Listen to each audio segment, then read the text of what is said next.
अण्णासाहेब महामंडळाची वेबसाईट गेल्या महिन्याभरापासून बंद असल्यानं हजारो तरुणांना याचा फटका बसतोय।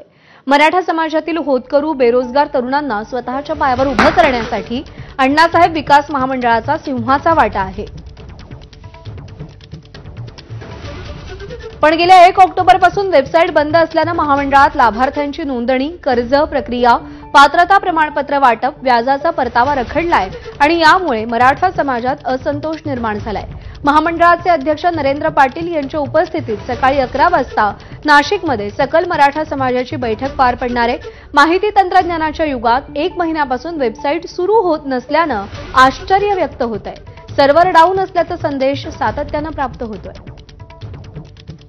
मुकुल कुलकर्णी आपले प्रतिनिधी सध्या आपल्यासोबत आहेत। तर मुकुल, मराठा समाजातल्या तरुणांसाठी अत्यंत महत्त्वाची अशी ही वेबसाईट सध्या इतकं सगळं डिजिटलाइज होत असताना वेबसाईट 1 महिना सुरू होत नाहीये, काय कारण आहेत यामागे?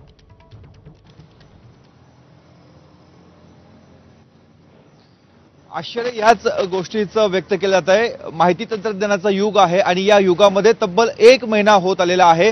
1 महिन्यापासून वेबसाईट संकेतस्थळ बंद कसं आहे, यामुळे दिवाळीचा सण गेलेला आहे आणि या सणाच्या कालावधीमध्ये जे लाभार्थी होते, जे तरुण बेरोजगार होते, होतकरू होते, त्यांना आपला नवीन व्यवसाय सुरू करायचा होता, मात्र त्यांना ती संधी मिळाली नाही, कारण कुठल्या स्वरूपाची नोंदणी होत नाहीये।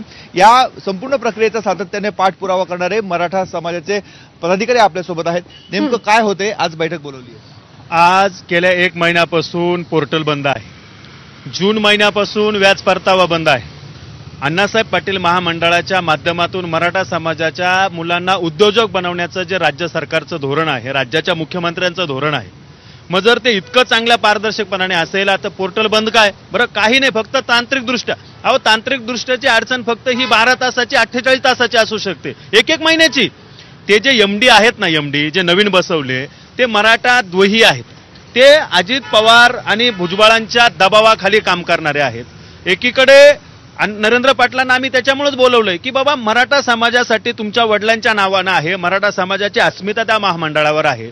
अनेक तरुण त्या महामंडळाकडे आपल्या उद्योजक व्यवसायाच्या आशेनं बघत असताना ते महामंडळ बंदच पडलंय, महामंडळ चालू नाहीये। ते पोर्टल बंद केलं, याचा अर्थ बँकेने सुद्धा आता प्रत्येक त्या मुलांना प्रश्न विचारायला सुरुवात केली, तुमचा व्याज परतावा कसा येणार आहे, काय येणार आहे? म्हणजे सुरळीत, महाराष्ट्रात सगळ्यात सुरळीत चाललेलं महामंडळ जर अशा पद्धतीने एका एमडीच्या चुकीमुळे जर त्या ठिकाणी बंद पडत असेल तर मग जाब विचारा नको का नरेंद्र पाटलांना? कारण ते अध्यक्ष आहेत आणि आम्ही त्याच्यामुळे आज त्यांना नाशिकला बोलवलेलं आहे। ते कार्यक्रमाला या ठिकाणी 11 वाजता येणार आहे असं त्यांनी आम्हाला कळवलेलं आहे। आम्ही सर्व मराठा समाजाचे, त्यामुळे या सगळ्यामध्ये राजकीय हस्तक्षेप असल्याचा आरोप केला जातोय। मुकुल, धन्यवाद दिलेल्या माहितीसाठी। पुढची